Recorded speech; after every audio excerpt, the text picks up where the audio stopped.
किसी ने कहा बिना कलश के प्राण प्रतिष्ठा कैसे होगी? किसी ने कहा बिना कलश के प्राण प्रतिष्ठा कैसे होगी?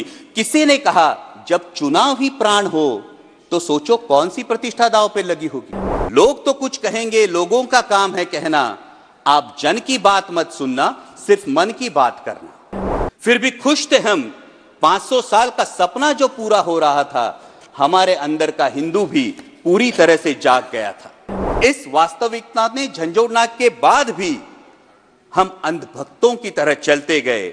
होश तो तब संभाला जब रामलल्ला के दर्शन हुए। महामहिम राष्ट्रपति जी ने राम मंदिर के निर्माण की बात की और मर्यादा पुरुषोत्तम प्रभु श्री राम, हमारे रामलल्ला जो विराजमान हुए, उसके लिए मैं समूचे देश का अभिनंदन करता हूं। और उसी के बारे में कुछ पंक्तियां कहकर मैं अपनी वाणी को विराम दूंगा। अध्यक्ष महोदय, जब रामलल्ला की प्राण प्रतिष्ठा की बात आई तो किसी ने कहा बिना कलश के प्राण प्रतिष्ठा कैसे होगी?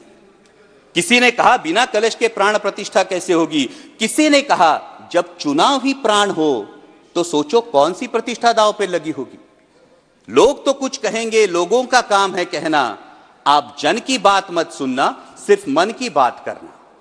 फिर भी खुश थे हम, 500 साल का सपना जो पूरा हो रहा था, हमारे अंदर का हिंदू भी पूरी तरह से जाग गया था। तो चल पड़े अयोध्या की ओर, रामलल्ला की दर्शन की आस लगाए। चल पड़े अयोध्या की ओर, रामलल्ला के दर्शन की आस लगाए। जो सामने नजारा देखा वो देखकर दंग रह गए। वो 3 मंजिले, 400 खंबे, 32 सीढ़ियां, जय श्री राम का नारा लगाते हुए हम सीढ़ियां चढ़ने लगे। रामलल्ला से क्या गुहार लगाए ये सोचने लगे।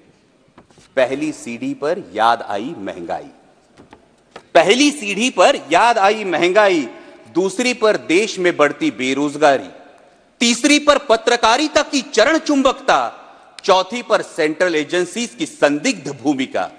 हर सीढ़ी पर कुछ न कुछ याद आ रहा था, हर सीढ़ी पर कुछ न कुछ याद आ रहा था।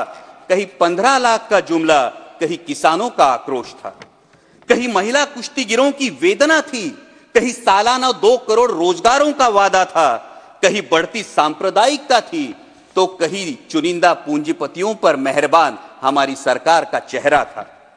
इस वास्तविकता ने झंझोड़ने के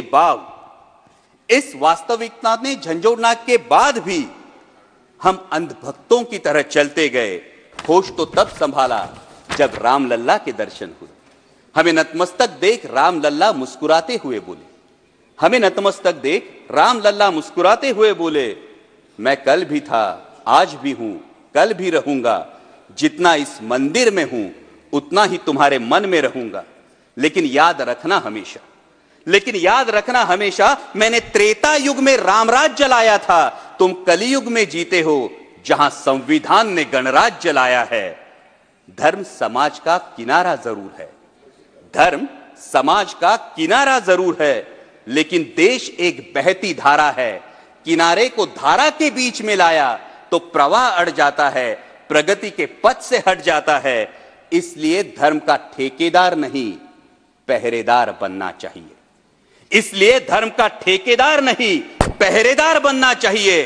तुम रहो न रहो, वो रहे न रहे, ये देश रहना चाहिए, देश का संविधान रहना चाहिए, देश का लोकतंत्र रहना चाहिए। From breaking news, detailed analysis, in-depth interviews and explainers, follow the Times of India. Subscribe to our YouTube channel.